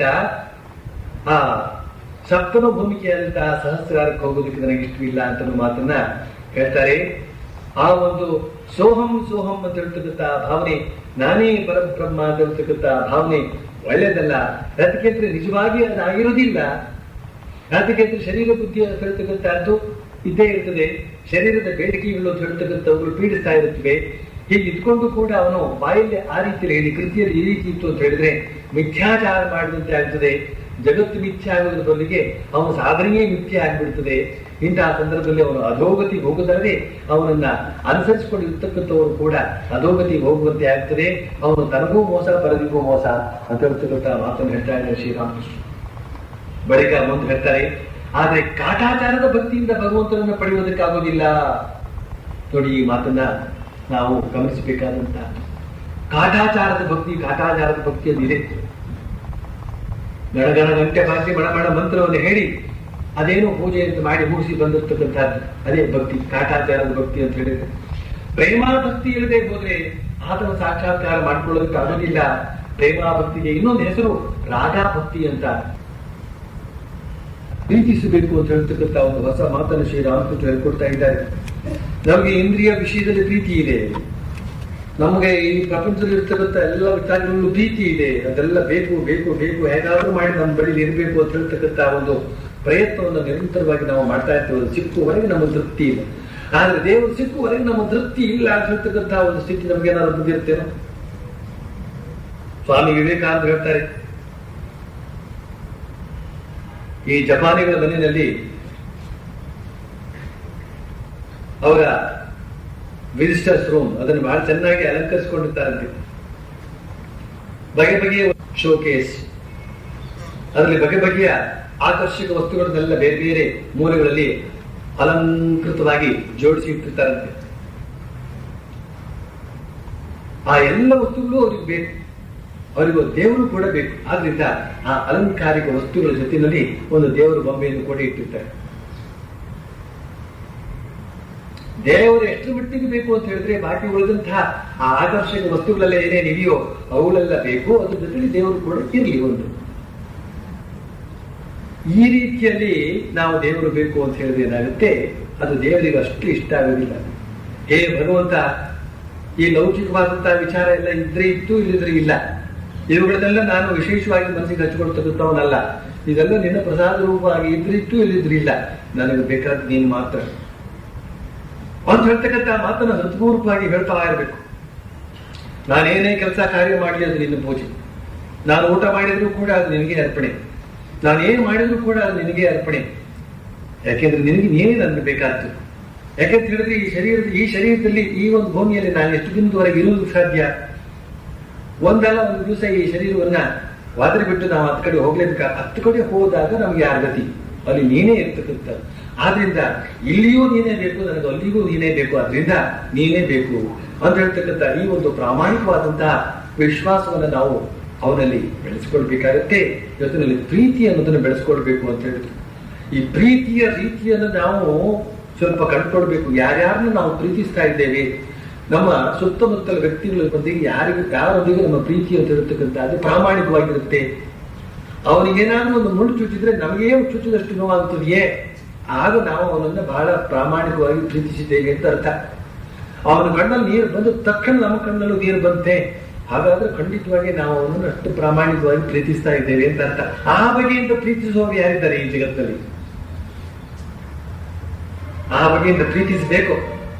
ಯಾತಕ್ಕೆ ಅಂತ ಹೇಳಿದ್ರೆ ಅದೇ ಪ್ರೀತಿಯನ್ನ ಒಂದಾನೊಂದು ದಿನ ಇತ್ತ ಕಡೆ ತಿರುಗಿಸಿದಾಗ, ಭಗವಂತನ ಕಡೆಗೆ ತಿರುಗಿಸಿದಾಗ ಆ ಪ್ರೀತಿಯ ರಭಸದಿಂದ ನಾವು ಪರಮಾತ್ಮನ ಸಾಕ್ಷಾತ್ಕಾರ ಮಾಡಿಕೊಳ್ಬಹುದು. ಶ್ರೀರಾಮಕೃಷ್ಣ ಇನ್ನೊಂದು ಮಾತ್ರ ಹೇಳ್ತಾರೆ, ತಾಯಿಗೆ ಮಗುವಿನಲ್ಲಿರುವಂತಹ ಪ್ರೀತಿ, ಲೋಭಿಗೆ ಹಣದ ಮೇಲಿರುವಂತಹ ಪ್ರೀತಿ, ಪ್ರೇಯಸಿಗೆ ಪ್ರಿಯನ ಮೇಲಿರ್ತಕ್ಕಂತಹ ಅಥವಾ ಪ್ರಿಯನಿಗೆ ಪ್ರೇಯಸಿಯ ಮೇಲಿರ್ತಕ್ಕಂತಹ ಪ್ರೀತಿ, ಈ ಮೂರು ಪ್ರೀತಿಯನ್ನು ಕೂಡ ಒಟ್ಟಿಗೆ ಸೇರಿಸಿ ಭಗವಂತನ ಕಡೆಗೆ ಹರಿಸಿದರೆ ತಕ್ಷಣ ಭಗವಂತ ಸಿಗ್ತಾನೆ ಅಂತ. ಲೋಭಿ ಹಣವನ್ನೇ ಹೆಚ್ಚಿನ ಮಟ್ಟಿಗೆ ಪ್ರೀತಿಸ್ತಾನೆ ಅಂತ ಹೇಳ್ತಕ್ಕಂಥದ್ದು ನಿಮ್ಗೆ ಹೇಗೆ ಗೊತ್ತಾಗುತ್ತೆ? ಇಲ್ಲಿಗೆ ಬಂದಿರುವ ಯಾರು ಕೂಡ ಲೋಭಿಗಳಲ್ಲ. ಲೋಭಿಗಳೆಲ್ಲ ಇಲ್ಲಿ ಬರೋದು ಸಾಧ್ಯವೇ? ಹಾಗಾದ್ರೆ ಆ ಲೋಭಿಗಳಿಗೆ ಹಣದ ಮೇಲೆ ಪ್ರೀತಿ ಹೇಗಿರುತ್ತೆ ಅಂತ ಹೇಳ್ತಕ್ಕಂಥದ್ದು ಕಾಣದೆ, ಹೇಗಾದ್ರೂ ಮಾಡಿ ನಿಮ್ಮ ಅಕ್ಕಪಕ್ಕದಲ್ಲಿ ಯಾವುದೋ ಒಂದು ಬೀದಿಯಲ್ಲಿ ಒಬ್ಬ ಲೋಭಿ ಇದ್ರೆ ಅವನನ್ನು ಹೋಗಿ ಮಾತನಾಡಿಸ್ಬೇಕು. ಏನ್ ಕೊಡೋದು ಬೇಡ, ಅವನು ಕೊಡೋದೂ ಇಲ್ಲ. ಆದ್ರೆ ಅವನು ಆ ಹಣದ ಮೇಲೆ ಎಷ್ಟು ಪ್ರೀತಿ ಇದೆ, ಒಂದ್ ಸ್ವಲ್ಪ ನೋಡಿ ಸಾವುಕಾರೆ, ಒಂದು 100 ರೂಪಾಯಿ ಬೇಕಾಗಿತ್ತು ಅಂತ ಕೇಳಿ ಅವ್ರು ಯಾವ ರೀತಿಯಲ್ಲಿ ಮಾತನಾಡ್ತಾರೆ, ಯಾವ ರೀತಿಯಲ್ಲಿ ನಿಮ್ಮನ್ನ ನಿವಾರಿಸುವುದಕ್ಕೆ ಪ್ರಯತ್ನ ಪಡ್ತಾರೆ ಅಂತನ್ನೋದ್ರ ಮೂಲಕ ಎಲ್ಲ ಅವನ ಲೋಭವನ್ನು ನಾವು ಕಾಣಬಹುದಾಗುತ್ತೆ. ಹಾಗೆ ಒಬ್ಬ ಪ್ರಿಯಕರ ಅವನು ತನ್ನ ಪ್ರೇಯಸಿಯನ್ನ ಯಾವ ರೀತಿಯಲ್ಲಿ ಪ್ರೀತಿಸ್ತಾನೆ. ಒಮ್ಮೆ ಕಲ್ಕತ್ತಾದಲ್ಲಿ ಇತರೆ ಜಾತಿ, ಕೂಲಿ ಜಾತಿಯಲ್ಲಿ ಒಬ್ಬ ಮನುಷ್ಯ ಒಬ್ಬ ಯುವತಿಯನ್ನ ಪ್ರೀತಿಸಿ ಮದುವೆ ಮಾಡಿಕೊಂಡು ಅವಳು ಕಾಯಿಲೆಗೆ ಗುರಿಯಾದಾಗ ಈತ ಅವಳನ್ನ ಬಿಟ್ಟು ಹೋಗ್ತೇನೆ, ಅವಳ ಚಾಕರಿಯನ್ನು ಮಾಡ್ತಾನೆ. ಎಲ್ಲ ಬಗೆಯ ಚಾಕರಿಯನ್ನು ಮಾಡಿ ಸೇವೆ ಮಾಡ್ತಾನೆ, ಶುಶ್ರೂಷೆ ಮಾಡ್ತಾನೆ. ಶ್ರೀಮಾತೆ ಶಾರದಾ ದೇವಿಯವರು ಅದನ್ನು ಗಮನಿಸ್ತಾರೆ. ಅವರ ವಿವಾಹ ಅಂತ ಹೇಳ್ತಕ್ಕಂಥದ್ದು ಪ್ರೇಮ ವಿವಾಹ, ಅದೇನು ಸಹಜವಾದ ವಿವಾಹ ಅಲ್ಲ. ಆ ಬಗೆಯ ಒಂದು ಜೀವನ ಅವರದ್ದು. ಆದ್ರೂ ಕೂಡ ಶ್ರೀಮಾತೆ ಶಾರದಾ ದೇವಿಯವರು ಅವನು ಅವಳ ಸೇವೆಯನ್ನು ಮಾಡೋದನ್ನು ಕಂಡು ಹೆಣ್ಣಿನ ಗುಲಾಮ ಅಂತ ಈ ರೀತಿ ಹೇಳಿಲ್ಲ ಅವರು, ಹೆಂಡತಿ ಗುಲಾಮ ಅಂತ ಈ ರೀತಿ ಹೇಳಿಲ್ಲ ಅವರು. ಹೇಳ್ತಾರೆ, ಆಹಾ ಎಷ್ಟೊಂದು ಒಳ್ಳೆಯ ಪ್ರೀತಿಯನ್ನು ಇಟ್ಟಿದ್ದಾನೆ, ಪ್ರೀತಿಸಿದರೆ ಹಾಗೆ ಪ್ರೀತಿಸಬೇಕು ಅಂತ ಒಂದು ಮಾತನ್ನು ಹೇಳ್ತಾರೆ. ಪ್ರಾಮಾಣಿಕವಾದಂತಹ ಪ್ರೀತಿ ಅಂದ್ರೆ ಅದೇ, ಪ್ರಾಣಕ್ಕೆ ಪ್ರಾಣ ಕೊಟ್ರೆ ಅದು ಪ್ರಾಮಾಣಿಕ ಪ್ರೀತಿ. ಅಂತಹ ಪ್ರೀತಿಯನ್ನ ಕೊಟ್ಟಾಗ ನಮ್ಮ ಹೃದಯ ಅಂತಕ್ಕಂಥದ್ದು ವಿಕಾಸ ಹೊಂದುತ್ತದೆ. ಆ ವಿಕಾಸದಲ್ಲಿಯೇ ಪರಮಾತ್ಮನ ಆವಿರ್ಭಾವ ಆಗ್ತಕ್ಕಂಥದ್ದು. ಸಂಕುಚಿತತೆಯೇ ಮರಣ, ವಿಕಾಸವೇ ಜೀವನ ಅಂತ ಶ್ರೀ ಸ್ವಾಮಿ ವಿವೇಕಾನಂದ ಹೇಳ್ತಾರೆ. Expansion is life, contraction is death. ಆದ್ರಿಂದ ನಮ್ಮ ಮಾನುಷ ಪ್ರೀತಿಯನ್ನು ಸರಿಯಾದ ರೀತಿಯಲ್ಲಿ ಬೆಳೆಸ್ಕೊಳ್ತಕ್ಕಂಥದ್ದನ್ನು ಕೂಡ ನಾವು ಕರಿಬೇಕು. ಯಾತಕ್ಕೆ? ನಾಳೆ ದಿನ ಅದನ್ನ ಭಗವಂತನ ಕಡೆಗೆ ಹರಿಸಿದಾಗ ಅಲ್ಲಿ ಒಂದು ನಿಜವಾದ ಪ್ರೀತಿಯ ಸಂಬಂಧ ಉಂಟಾಗೋದಕ್ಕೆ ಸಾಧ್ಯ ಆಗುತ್ತೆ. ನಿಜವಾದ ಪ್ರೀತಿಯಿಂದ ನಾವು ಭಗವಂತನನ್ನ ಪೂಜಿಸುವುದಕ್ಕೆ, ಅರ್ಚಿಸುವುದಕ್ಕೆ ಸಾಧ್ಯವಾಗ್ತದೆ. ಅಂತ ಒಂದು ರಾಗ ಭಕ್ತಿಯನ್ನ ಬೆಳೆಸ್ಕೊಳ್ಳಬೇಕು ಅಂತ ಶ್ರೀರಾಮಕೃಷ್ಣ ಹೇಳ್ತಾ ಇದ್ದಾರೆ. ರಾಗ ಭಕ್ತಿ ಇದು ದಕ್ಷಿಣ ಭಾರತೀಯರಿಗೆ ಅಪೂರ್ವವಾದಂತಹ ಒಂದು ಶಬ್ದ. ರಾಗ ಭಕ್ತಿ, ಪ್ರೇಮ ಭಕ್ತಿ ಅಂತ. ರಾಗ, ರಾಗ ಅಂದ್ರೆ ಆಸಕ್ತಿ, ವಿರಾಗ ಅಂತಂದ್ರೆ ವಿರಕ್ತಿ, ಅನುರಾಗ ಅಂದ್ರೆ ಆಸಕ್ತಿ. ಆಸಕ್ತಿ ಅಂದ್ರೆ ಅಂಟ್ಕೊಳ್ಳೋದು. ಭಗವಂತನಿಗೆ ಅಷ್ಟರ ಮಟ್ಟಿಗೆ ಅಂಟ್ಕೊಳ್ಬೇಕು. ತಾಯಿ ತನ್ನ ಮಗುವಿಗೆ ಯಾವ ರೀತಿಯಲ್ಲಿ ಅಂಟ್ಕೊಂಡಿರ್ತಾನೋ, ಪ್ರಿಯಕರ ಪ್ರೇಯಸಿಗೆ ಹೇಗೆ ಅಂಟಿಕೊಂಡಿರ್ತಾನೋ, ಲೋಭಿ ಹೇಗೆ ಹಣಕ್ಕೆ ಅಂಟಿಕೊಂಡಿರ್ತಾನೋ ಆ ಬಗೆಯಿಂದ ಅಂಟ್ಕೊಳ್ಬೇಕು. ಆ ಬಗೆಯ ರಾಗ ಭಕ್ತಿಯಿಂದ ನಾವು ಭಗವಂತನನ್ನ ಪ್ರೀತಿಸಿದ್ದೇ ಆದ್ರೆ ಅವರ ಸಾಕ್ಷಾತ್ಕಾರ ಸುಲಭ ಅಂತ ಶ್ರೀರಾಮಕೃಷ್ಣ ಹೇಳ್ತಾರೆ. ಅನುರಾಗ ಇಲ್ಲದೆ ಭಗವಂತನ ಸಾಕ್ಷಾತ್ಕಾರ ದೊರೆಯದು. ಭಗವಂತನೊಂದಿಗೆ ಅನುರಾಗ ಪ್ರಾರಂಭ ಆಗ್ಬೇಕು. ಅನುರಾಗ ಅಂತ ಹೇಳ್ತಕ್ಕಂಥ ಶಬ್ದ ನಮ್ಮಲ್ಲಿ ಪ್ರೇಮ ವ್ಯವಹಾರದಲ್ಲಿ ಮಾತ್ರ ಕಂಡು ಬರ್ತದೆ. ಭಗವಂತನೊಂದಿಗೂ ಕೂಡ ಅನುರಾಗವನ್ನು ಬೆಳೆಸಿಕೊಳ್ಳಬಹುದು ಅಂತ ಹೇಳ್ತಕ್ಕಂಥ ಪ್ರಜ್ಞೆ ನಮಗೆ ಇನ್ನೂ ಬಂದಿಲ್ಲ. ಅದನ್ನು ನಾವು ಇಲ್ಲಿ ಶ್ರೀರಾಮಕೃಷ್ಣನಿಗೆ ಕೇಳ್ತಾ ಇದ್ದೀವಿ. ಬಳಿಕ ಇದನ್ನು ಮಾತು ಹೇಳ್ತಾರೆ, ಇನ್ನೊಂದು ವಿಧದ ಭಕ್ತಿ ಇದೆ, ಅದರ ಹೆಸರು ವೈಧಿ ಭಕ್ತಿ ಅಂತ. ಅದರ ಪ್ರಕಾರ ಕೆಲವು ನಿರ್ದಿಷ್ಟ ಸ್ಥಳ ಜಪ ಮಾಡಬೇಕು, ಉಪವಾಸವಿರಬೇಕು, ತೀರ್ಥಯಾತ್ರೆಗೆ ಹೋಗಬೇಕು, ನಿರ್ದಿಷ್ಟ ಉಪಚಾರಗಳಿಂದ ಪೂಜೆ ಮಾಡಬೇಕು, ಷೋಡಶೋಪಚಾರ ಪೂಜೆ ಇತ್ಯಾದಿ ಮಾಡಬೇಕು, ನಿಯಮಿತ ಬಲಿದಾನ ಕೊಡಬೇಕು ಇತ್ಯಾದಿ. ಇವೆಲ್ಲವನ್ನು ಬಹಳವಾಗಿ ಮಾಡ್ತಾ ಮಾಡ್ತಾ ಬಂದ್ರೆ ಕ್ರಮೇಣ ರಾಗಭಕ್ತಿ ಉಂಟಾಗ್ತದೆ. ಈ ರಾಗಭಕ್ತಿ ಉಂಟಾಗದ ಹೊರತು ಭಗವಂತನ ಸಾಕ್ಷಾತ್ಕಾರ ದೊರೆಯುವುದಿಲ್ಲ. ಆಮೇಲೆ ಪ್ರೀತಿ ಉಂಟಾಗಬೇಕು, ಆತನ ಮೇಲೆ ಪ್ರೀತಿ ಉಂಟಾಗಬೇಕು. ಸಾಂಸಾರಿಕ ಬುದ್ಧಿ ಸಂಪೂರ್ಣವಾಗಿ ತೊಲಗಿ ಹೋಗಿ 100ಕ್ಕೆ 100% ಮನಸ್ಸು ಆತನಲ್ಲಿ ನೆಲೆಸಬೇಕು. ಆದರೆ ಆಗ ಮಾತ್ರವೇ ಆತನ ಸಾಕ್ಷಾತ್ಕಾರ ದೊರೆಯುತ್ತದೆ. ಯೋಚನೆ ಮಾಡಿ, 100ಕ್ಕೆ 100 ನಾವು ಭಗವಂತನ ಕಡೆಗೆ ಮನಸ್ಸು ಕೊಡ್ತು ಅಂತ ಹೇಳಿದ್ರೆ, ನಮ್ಮ ಸ್ನೇಹಿತರನ್ನು ಮಾತಾಡಿಸೋದಕ್ಕೆ ನಮಗೆ ಸಮಯ ಇಲ್ಲಿದೆ, ನಮ್ಮ ಬಂಧು ಬೆಳಕನ್ನು ಮಾತಾಡೋ ಸಮಯ ಇಲ್ಲಿದೆ. ಭಗವಂತನನ್ನು ಹಿಡಿದುಕೊಂಡಾಗ ಸಂಸಾರ ಅಂತ ಹೇಳ್ತಕ್ಕಂಥದ್ದು ಕಳಚಿ ಹೋಗ್ತದೆ ಅಂತ. ಆದ್ರಿಂದ ಗೃಹಸ್ಥರಾದವರು ಒಂದೇ ಸತಿ ಭಗವಂತನನ್ನ ಸ್ವೀಕಾರ ಮಾಡೋದಕ್ಕೆ ಸಾಧ್ಯವಿಲ್ಲ. ಯಾಕಂತಂದ್ರೆ ಸಂಸಾರ ಕಳಚಿ ಹೋಗ್ಬಿಡುತ್ತಲ್ಲ. ಆದ್ರಿಂದ ಹೇ ಭಗವಂತ ಮೆಲ್ಲ ಮೆಲ್ಲನೆ ಬಾ, ಮೆಲ್ಲ ಮೆಲ್ಲನೆ ಹೆಜ್ಜೆ ಹಾಕಿಕೊಂಡು ಬಾ ಅಂತ ಅವಸರವೇನು ಇಲ್ಲ. ಯಾಕೆ ನಮ್ಮ ಮಕ್ಕಳು ಮರಿಗಳಿಗೆಲ್ಲ ಇನ್ನು ಮದುವೆ ಆಗೋ ಕೆಲಸ ಇದೆ, ಅದೆಲ್ಲ ನೋಡ್ಕೊಳ್ಬೇಕಾಗಿದೆ. ನಾನು ಆ ಭಗವಂತನೇ ಅದನ್ನೆಲ್ಲ ಮಾಡಬಲ್ಲ. ನಿಮಿಷಾರ್ಧದಲ್ಲಿ ವ್ಯವಸ್ಥೆ ಮಾಡ್ತಾನೆ. ಯಾವ್ಯಾವ ಹುಡುಗಿಗೆ ಯಾವ್ಯಾವ ಗಂಡು ಎಲ್ಲೆಲ್ಲಿ ಇದೆ ಅಂತ ಹೇಳ್ತಕ್ಕಂಥ ಅವನಿಗೆ ಚೆನ್ನಾಗಿ ಗೊತ್ತಿದೆ. ಆದ್ರೆ ಇವನು ತಿಳ್ಕೊಂಡಿರ್ತಾನೆ. ನಾನು ಅದ್ರ ವಿಚಾರ ಕೂಡ ಮುಂದೆ ಹೇಳ್ತಾರೆ ಶ್ರೀರಾಮಕೃಷ್ಣ. ಅದನ್ನ ಆಮೇಲೆ ನೋಡೋಣ. ಅಂತೂ 100ಕ್ಕೆ 100% ಮನಸ್ಸು ಆತನಲ್ಲಿ ನೆಲೆಸಬೇಕು, ಆಗ ಮಾತ್ರ ಸಾಕ್ಷಾತ್ಕಾರ ಅಂತ ಹೇಳಿ ಮುಂದುವರಿಸ್ತಾ ಇರ್ತಾರೆ. ಆದ್ರೆ ಕೆಲವರಿಗೆ ರಾಗಭಕ್ತಿ ತಾನಾಗಿಯೇ ಉಂಟಾಗಿ ಬಿಡ್ತದೆ. ಅವರಲ್ಲಿ ಅದು ಸ್ವತಃ ಸಿದ್ಧವಾಗಿದೆ. ಬಾಲ್ಯಕಾಲದಿಂದಲೇ ಅದು ಅವರಲ್ಲಿ ಇದೆ. ಚಿಕ್ಕ ವಯಸ್ಸಿನಲ್ಲೇ ಅವರು ಭಗವಂತನಿಗಾಗಿ ಅಳುವುದಕ್ಕೆ ಆರಂಭಿಸ್ತಾರೆ. ಉದಾಹರಣೆಗೆ ಪ್ರಹ್ಲಾದ. ವೈದ್ಯ ಭಕ್ತಿ ಗಾಳಿ ಬೀಸಿಕೊಳ್ಳುವುದಕ್ಕೆ ಬೇಕಾಗುವ ಭೀಷಣಿಗೆ ಹಾಗೆ. ಗಾಳಿ ಬೀಸಿಕೊಳ್ಬೇಕಾದ್ರೆ ಭೀಷಣಿಗೆ ಬೇಕು. ಭಗವಂತನಲ್ಲಿ ಪ್ರೀತಿ ಉಂಟಾಗ್ತದೆ ಅಂತ ಜಪ, ತಪ, ಉಪವಾಸ ಇವುಗಳನ್ನೆಲ್ಲ ಜನ ಮಾಡ್ತಾರೆ. ಆದ್ರೆ ದಕ್ಷಿಣದ ಗಾಳಿ ತಾನಾಗಿಯೇ ಬೀಸಲಾರಂಭಿಸಿದ್ರೆ ಅವರು ಭೀಷಣಿಗೆಯನ್ನ ಒಂದು ಕಡೆ ಬಿಸಾಡಿ ಬಿಡ್ತಾರೆ. ಭಗವಂತನಲ್ಲಿ ಅನುರಾಗ, ಪ್ರೇಮ ತಾನಾಗಿಯೇ ಉದಯವಾಯಿತು ಅಂದ್ರೆ ಜಪತಪಾದಿ ಕರ್ಮ ತಾನಾಗಿಯೇ ನಿಂತು ಹೋಗ್ತದೆ. ಭಗವತ್ ಪ್ರೇಮದಲ್ಲಿ ಮತ್ತರಾದ ನಂತರ ವೈಧಿ ಕರ್ಮವನ್ನ ಯಾತಾನೆ ಮಾಡ್ತಾರೆ. ಭಗವಂತನಲ್ಲಿ ಪ್ರೀತಿ ಉದಯವಾಗದವರೆಗೆ ಭಕ್ತಿ ಹಸಿಯದಾಗಿರುತ್ತದೆ. ಅದು ಉಂಟಾಗಿಬಿಡ್ತು ಅಂತಂದ್ರೆ, ಆ ಪ್ರೀತಿ ಉಂಟಾಗಿಬಿಡ್ತು ಅಂತಂದ್ರೆ ಭಕ್ತಿ ಪಕ್ವ ಭಕ್ತಿಯಾಗಿಬಿಡ್ತದೆ. ಯಾರ ಭಕ್ತಿ ಇನ್ನು ಹಸಿಯೋ ಆತ ಭಗವತ್ ಕಥಾ ಉಪದೇಶ ಇವನ್ನು ಗ್ರಹಿಸಲಾರ. ಆದ್ರೆ ಅದು ಪಕ್ವವಾಯಿತು ಅಂದ್ರೆ ಗ್ರಹಿಸಬಲ್ಲ. ಫೋಟೋಗ್ರಾಫರ್ನ ಗಾಜಿನ ಮೇಲೆ ಬೆಳ್ಳಿಯ ಉಪ್ಪನ್ನ, ಸಿಲ್ವರ್ ನೈಟ್ರೇಟ್ ಸವರಿದ್ರೆ ಅದರ ಮೇಲೆ ಬಿದ್ದಂತಹ ಪ್ರತಿಬಿಂಬ ಹಾಗೆಯೇ ಉಳಿದುಕೊಳ್ಳುತ್ತದೆ. ಆದ್ರೆ ಬರೀ ಗಾಜಿನ ಮೇಲೆ ಸಹಸ್ರಾರು ಪ್ರತಿಬಿಂಬ ಬೀಳಲಿ ಅವೊಂದು ನಿಲ್ಲೋದಿಲ್ಲ. ಆ ವಸ್ತು ಸರಿದು ಹೋಯ್ತು ಅಂದ್ರೆ ಅದು ಆ ಗಾಜು ಎಂದಿನಂತೆ ಇದ್ದಿರ್ತದೆ. ಭಗವಂತನಲ್ಲಿ ಪ್ರೀತಿ ಇಲ್ಲದೆ ಇದ್ರೆ ಉಪದೇಶವನ್ನು ಗ್ರಹಿಸುವುದಕ್ಕೆ ಆಗುವುದಿಲ್ಲ. ಆಗ ವಿಜಯಕೃಷ್ಣ ಗೋಸ್ವಾಮಿ ಹೇಳ್ತಾರೆ, ಮಹಾಶಯರೇ, ಭಗವಂತನ ಸಾಕ್ಷಾತ್ಕಾರ ಪಡೆದುಕೊಳ್ಳೋದಕ್ಕೆ, ಆತನ ದರ್ಶನ ಹೊಂದೋದಕ್ಕೆ ಕೇವಲ ಭಕ್ತಿಯೇ ಸಾಕೆ? ಶ್ರೀರಾಮಕೃಷ್ಣ ಹೇಳ್ತಾರೆ, ಹೌದು, ಭಕ್ತಿಯ ಮೂಲಕವೇ ಆತನ ದರ್ಶನ ಪಡೆಯಬಹುದು. ಆದ್ರೆ ಆತ ಅದು ಪಕ್ವ ಭಕ್ತಿ, ಪ್ರೇಮಾ ಭಕ್ತಿ, ರಾಗ ಭಕ್ತಿ ಆಗಿರಬೇಕು. ಆ ಭಕ್ತಿ ಉಂಟಾಯಿತು ಅಂದ್ರೆ ತಾಯಿ ಮಗುವನ್ನು ಪ್ರೀತಿಸುವಂತೆ, ಮಗು ತಾಯಿಯನ್ನು ಪ್ರೀತಿಸುವಂತೆ, ಸತಿ ಪತಿಯನ್ನು ಪ್ರೀತಿಸುವಂತೆ ಭಕ್ತ ಭಗವಂತನನ್ನ ಪ್ರೀತಿಸ್ತಾನೆ. ಈ ಪ್ರೀತಿ, ಈ ರಾಗ ಭಕ್ತಿ ಉಂಟಾಯಿತು ಅಂದ್ರೆ ಹೆಂಡತಿ, ಮಕ್ಕಳು, ಸ್ವಬಾಂಧವರು ಇವರ ಮೇಲೆ ಮನುಷ್ಯನಿಗಿರುವ ಮಾಯಾ ಪ್ರೇರಿತ ಆಕರ್ಷಣೆ ಇನ್ನಿರಲಾರದು.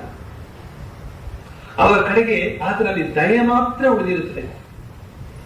ಈ ಜಗತ್ತು ವಿದೇಶವಾಗಿ ತೋರಿ ಬರುತ್ತದೆ. ಈ ಜಗತ್ತು ವಿದೇಶವಾಗಿ ತೋರಿ ಬರುತ್ತದೆ. ಕೇವಲ ಕರ್ಮಭೂಮಿಯಾಗಿ ಕಂಡು ಬರುತ್ತದೆ. ಇದು ಹಳ್ಳಿಯಲ್ಲಿ ಸ್ವಂತ ಮನೆ ಇದ್ದು ಕಲ್ಕತ್ತಕ್ಕೆ ಕೆಲಸಕ್ಕೆ ಬರುವ ಹಾಗೆ.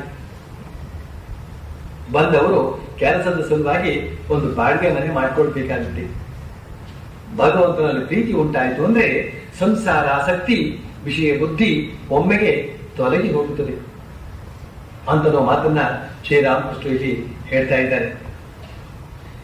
ಈ ಪ್ರಪಂಚ ನಮಗೆ ವಿದೇಶವಾಗಿ ಕಾಣ್ತದೆ ಅಂತ ಹೇಳಿದ್ರು.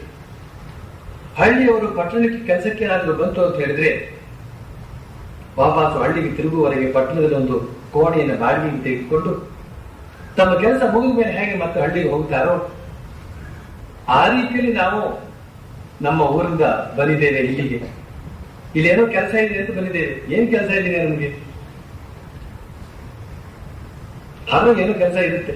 ಎಲ್ಲರೂ ಓಡಾಡ್ತಾ ಇದಾರಲ್ಲ ಒಂದೇ ಸವನೆ, ಯಾರಿಗೂ ಪುರ್ಸೊತ್ತೇ ಇಲ್ಲ, ಓಡಾಡ್ತಾ ಇದ್ದಾರೆ. ಒಂದಲ್ಲ ಒಂದು ಕೆಲಸ ಇದೆ ಅವರಿಗೆ. ಅದೇನ್ ಕೆಲಸ ಮಾಡಿ ಮಾಡಿ ಮಾಡಿ ಕೊನೆಗೆ ಏನಾಯ್ತು? ಆಲೋಚನೆ ಮಾಡಿ ನೋಡಿದ್ರೆ ಅದೇನ್ ಕೆಲಸ ಮಾಡಿದ್ರು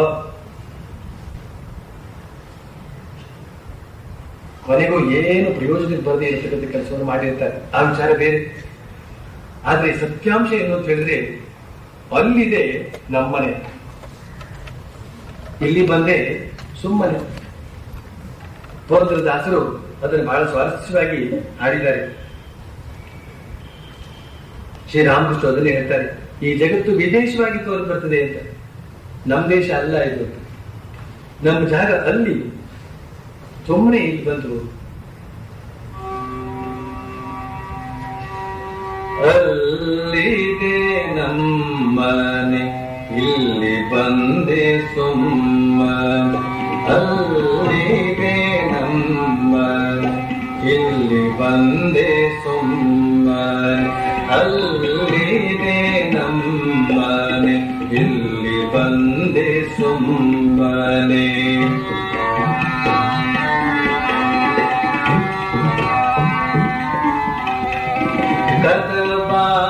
ಕದಬಾಗಿಲಿರಿಸಿದ ಕಳ್ಳ ಮನೆ, ಇದು ಕದಬಾಗಿಲಿರಿಸಿದ ಕಳ್ಳ ಮನೆ. ಇದು ಮೊದಲಿಂದ ಜೋದಾಡು ಸುಳ್ಳು ಮನೆ, ಸುಳ್ಳು ಮನೆ. ಇದಿರಾಗಿ ವೈಕುಂಠವಾಸ ಮಾಡುವಂತ, ಇದಿರಾಗಿ ವೈಕುಂಠವಾಸ ಮಾಡುವಂತ ಪದುಮನಾಭನ ದಿವ್ಯ ಬದುಕು ಮನೆ. ಅಲ್ಲಿದೆ ನಮ್ಮನೆ, ಇಲ್ಲಿ ಬಂದೆ ಸುಮ್ಮನೆ. ಅಲ್ಲಿದೆ ನಮ್ಮನೆ, ಇಲ್ಲಿ ಬಂದೆ ಸುಮ್ಮನೆ.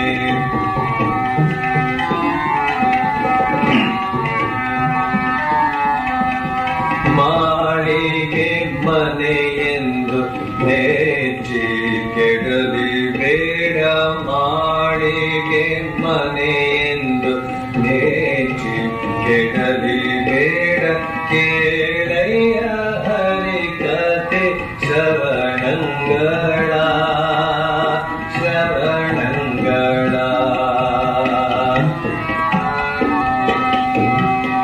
ನಾಳೆ ಯಮದೂತರು ಬಂದೇನೆ ದೈವಾಗ, ನಾಳೆ ಯಮದೂತರು ಬಂದೇನೆ ದೈವಾಗ.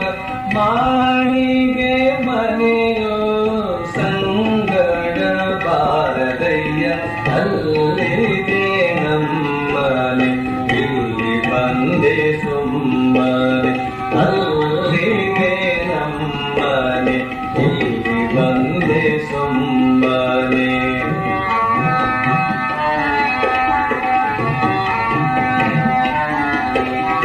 ಮಡದಿ ಮಕ್ಕಳೆಂಬ ಹಂಬಲ ನಿನಗೇಗೋ, ಮಡದಿ ಮಕ್ಕಳೆಂಬ ಹಂಬಲ ನಿನಗೇಗೋ. ಕಡುಗೊಪ್ಪುತನದಲ್ಲಿ ನಡೆಯದಿರು, ನಡೆಯದಿರು. ಒಡೆಯ ಶ್ರೀ ಪುರಂದರ ವಿಠಲನ, ಒಡೆಯ ಶ್ರೀ ಪುರಂದರ ವಿಠಲನ ಚರಣ ದೃಢ ಭಕ್ತಿಯಲ್ಲಿ ಭಜಿಸೆಯೋ ಮನ.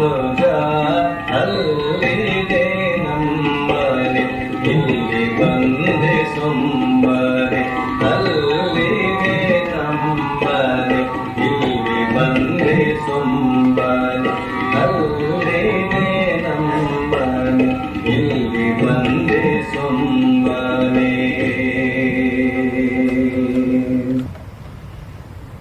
ಸುಮ್ಮನೆ ತಮಾಷೆಗೋಸ್ಕರ ಬಂದಿರೋದು ನಾವು. ಎಲ್ಲ ಬರೀ ತಮಾಷೆ. ಸಾಕ್ಷಿಯಾಗಿ ನೋಡಿದ್ರೆ ಎಲ್ಲ ತಮಾಷೆ. ಸಾಕ್ಷಿಯಾಗಿ ನೋಡುವಂತಹ ಶಕ್ತಿ ಯಾರಿಗಿದೆ? ಎಲ್ಲರೂ ಸ್ವತಃ ನಾಟಕ ಆಡ್ತಲೇ ಇದ್ದಾರೆ.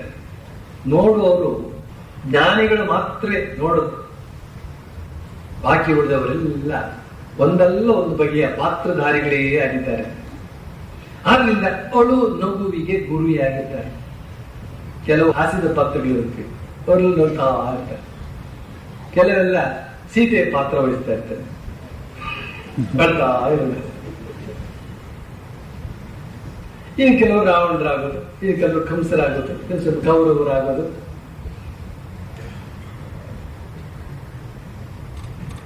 ಯಾರು ಜಾಣನೋ ಅವನು ಈ ಆಟದಿಂದ ಹೊರಗೆ ಬಂದು ನೋಡ್ತಾ ಇದ್ದ. ಚೆನ್ನಾಗಿ, ಬಹಳ ಚೆನ್ನಾಗಿ ನಾಟಕ ಮಾಡ್ತಾ ಇದ್ದೀವಿ. ಬ್ರಹ್ಮಸೂತ್ರ ಅಂತಿದೆ. ಉಪನಿಷತ್ತು, ಬ್ರಹ್ಮಸೂತ್ರ, ಭಗವದ್ಗೀತೆ, ಪ್ರಸ್ಥಾನತ್ರಯ ಅಂತ ಇವುಗಳಿಗೆ ಹೆಸರು. ಆ ಬ್ರಹ್ಮಸೂತ್ರದಲ್ಲಿ ಒಂದು ವಾಕ್ಯವನ್ನು ಹಾಕಿದೆ. ಈ ಜಗತ್ತಿನ ಉದ್ದೇಶ ಏನಪ್ಪಾ ಅಂತಂದ್ರೆ ಕೇವಲ ಲೀಲಾ, ತಮಾಷೆ. ಹುಟ್ಟೋದು ಒಂದು ತಮಾಷೆ, ಸಾಯೋದು ಒಂದು ತಮಾಷೆ, ನಗೋದು ಒಂದು ತಮಾಷೆ, ಅಳೋದು ಒಂದು ತಮಾಷೆ. ಎಷ್ಟು ಚೆನ್ನಾಗಿ ಅರ್ಥ ಇದ್ದಾರೆ. ಸಾಕ್ಷಿಯಾಗಿ ನೋಡಿದಾಗ ಎಷ್ಟೋ ಜನ ಪಾಪ ಕೆಲವರು ಕೋಪಿಸ್ಕೊಳ್ತಾರೆ. ಮನೆಯಲ್ಲೆಲ್ಲ ಕೋಪಿಸ್ಟು ಇರ್ತಾರೆ. ವಿಶ್ವಾಮಿತ್ರನ ಕಡೆಯವರು ಅಥವಾ ದೂರ್ವಾಸರ ಕಡೆಯವರು ಕೆಲವರು. ಸ್ವಾಮೀಜಿ ಬಹಳ ಕೋಪಿಸ್ಕೊಳ್ತಾರೆ, ನಮ್ಗೆ ಬಹಳ ಹೆದರಿಕೆ ಆಗುತ್ತೆ, ಏನ್ ಮಾಡೋದು? ಅವ್ರಿಗೆಲ್ಲ ನಾನು ಉಪಾಯ ಹೇಳೋದೇನು ಅಂತ ಹೇಳಿದ್ರೆ, ಮನಸ್ಸು ಒಮ್ಮೆಲೆ ತಿರುಕು, ಎಷ್ಟು ಚೆನ್ನಾಗಿ ಕೋಪ ಮಾಡ್ತಾ ಇದ್ದಾರೆ. ಆ ಮುಖಭಾವ ಎಲ್ಲ ಹೇಗಿದೆ, ಕಣ್ಣು ಹೇಗಿರುತ್ತೆ, ಹುಬ್ಬುಗಳೆಲ್ಲ ಹೇಗೆ ಎತ್ತರ ಇರುತ್ತವೆ, ತುಟಿಗಳೆಲ್ಲ ಹೇಗಿರುತ್ತವೆ, ಯೋಚನೆ ಮಾಡುವ. ಎಷ್ಟು ಚೆನ್ನಾಗಿ ನಾಟಕ ಮಾಡ್ತಿರುವಾಗ ನೀನ್ ಹೇಗೆ ದುಃಖ ಪಡ್ತೀಯ? ಸಂತೋಷ ಪಡು, ಹಾಗಂತ ನಗ್ಬೇಡ. ಯಾಕೆ ಅವ್ರು ಮೊದಲೇ ಕೋಪದಲ್ಲಿದ್ದಾರೆ.